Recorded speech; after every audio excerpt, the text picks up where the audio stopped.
Assalamualaikum dan salam sejahtera kepada semua guru dan rakan-rakan yang saya hormati. Pernah tak kita dengar ayat ni? Alah, tak payahlah, tolonglah, nanti mau buat semua. Ataupun, tak apa, nanti saya belajar bila besar sikit. Inilah perangai anak tupai dalam buku ni yang bertajuk Anak Tupai Tidak Malas Lagi. Ditulis oleh Nur Azizul Harun dan diterbitkan oleh penerbit Laman Bahasa.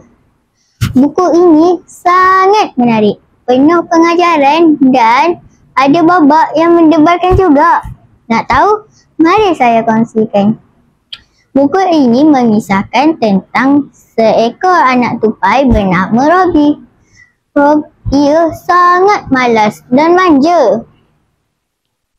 Dia tidak mahu membantu ibunya, tidak mahu belajar memanjat dan tidak langsung ambil tahu apa yang berlaku di luar rumahnya di atas pokok.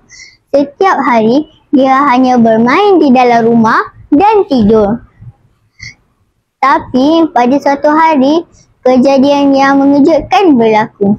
Robi hilang disebabkan dia tidak tahu jalan di luar, tidak pandai mengenal arah dan tidak tahu apa yang bahaya dan apa yang selamat.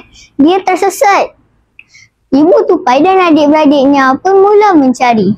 Pengalaman hilang itu membuatkan Robi sedar bahawa sifat malas dan tidak cakna sangat merugikan. Tapi ada juga bahagian yang membuatkan kita berdebar.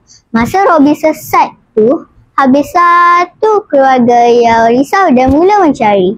Semua adik-beradiknya pula menjerit sahutan demi sahutan sambil mencari Robi.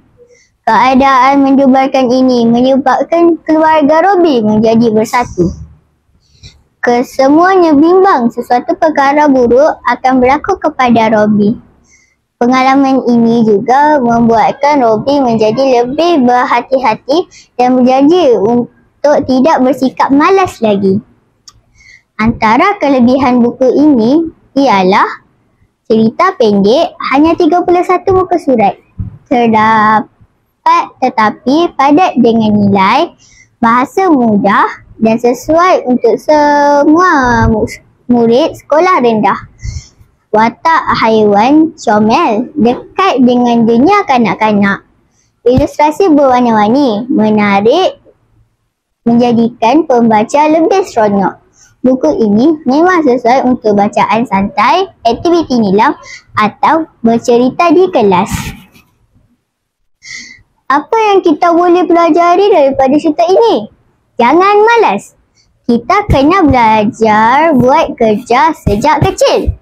Ambil tahu tentang keadaan sekeliling supaya kita tahu menjaga keselamatan diri.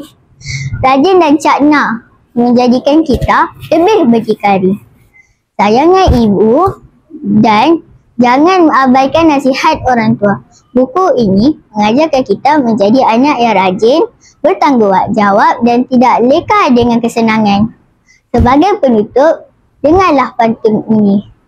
Anak tupai dulu malas tak dikira, disuruh ibu dia tak edah. Sekali hilang baru terasa, menangis takut hati pun pasrah. Jadi rakan-rakan sekalian, janganlah jadi seperti anak tupai yang hilang baru nak insaf. Marilah kita baca buku ini dan ambil iktibar sejak sekarang. Mari kita ingatlah, anak yang rajin akan jadi insan berjaya. Sekian, terima kasih.